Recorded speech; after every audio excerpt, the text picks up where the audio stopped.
Here it comes again, the next narrative. A tsunami crashing upon the collective consciousness, infiltrating homes and offices, seeking out every orifice. A shadow cast so long that at times there feels like there is no escape. As soon as you pivot, it's changed shape. The landscape of this dreamscape becoming so much more like mine and theirs, held captive in either my participation or shielding from it.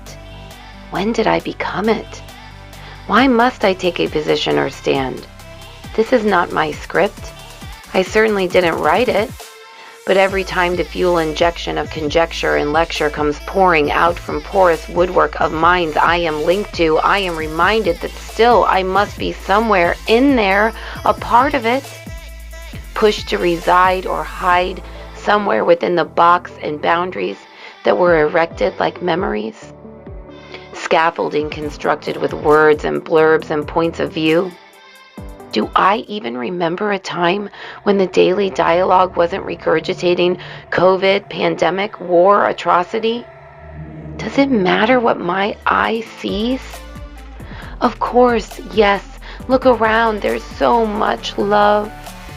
From starry sky and the heavens above to the ground where I intentionally place my feet.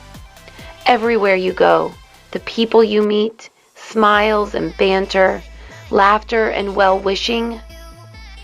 But here comes the hook, fishing, once again, looking for attention, making demands. As soon as it latches on, it wants a line drawn in the sand. This true virus, insipid and intelligent, quieted belligerence, stifling our magnificence, slithering under the skin and onto the tongue. Word magic casting its spell of fear and separation. Some looking for causation, others indemnification or reparation. But still, no matter the heart of the matter, it's still a part of the matter now. Checkmate. No one is immune, no matter the vast cavern you may create between yourself and the echo chambers that perpetuate its axiom, like calcium for the bones. Its infusion of total and utter confusion, fortifying itself through replication and repetition.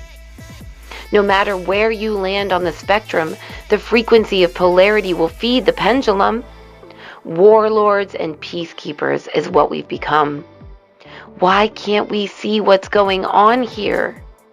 Fear equals control equals manipulation, which is the promulgation of perpetual sedation, numbed out of the equation. Step out of yourselves. Look, observe, block your ears. Forget what you've heard and be about the one who serves others, brothers, sisters, his family, her home, their life. A genome of peace and harmony. With this, we can create a reverie, a revival of our divine birthright, conduct a symphony of new etymology, construct a construct of circles, not squares, not boxes, not boundaries, but spirals as far as the eye can see. Ripples that began so humbly, now taking the world by siege. For our word magic is just as potent as the mustard seed, every bit as powerful as the megaphone that invades the airwaves of our reality's ozone. In the playgrounds of our mind's eyes, we can plant trees that rise to the skies, our words like oxygen, fresh air, where finally we can breathe, uttering mantras made to relieve whatever it takes to stay in belief. I believe we can transcend the guilt and the grief, rise above the fog of density, the drumbeat of insanity that would bind us in its loop, its lasso, pathogenic path of genetic alteration. To that I say no. I hold the gene keys of my station, and I decree now a frequency magnification as I call upon my ancestral coalition and nature's druthers. For it is divine order that cloaks and covers.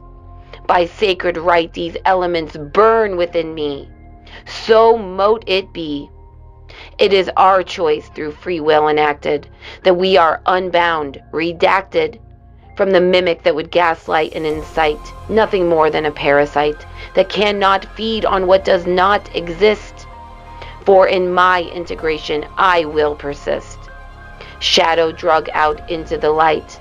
I love you both now, despite my tumble and fall, for my wings were growing just for this moment of knowing that I might take flight and soar. Nevermore, nevermore will I cower inside that cage, that box. As ether, I rise, floating to the skies. I commune and flock to the many that now stand at the ready. Our magic will be expressed. A phoenix rising from the ashes as we build this new home and nest.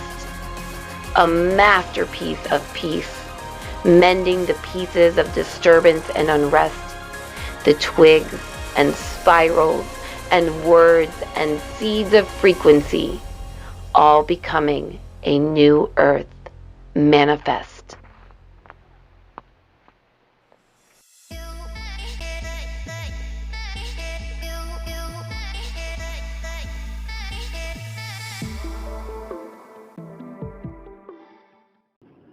Just wanted to say I love ya. Scully loves ya. Bye.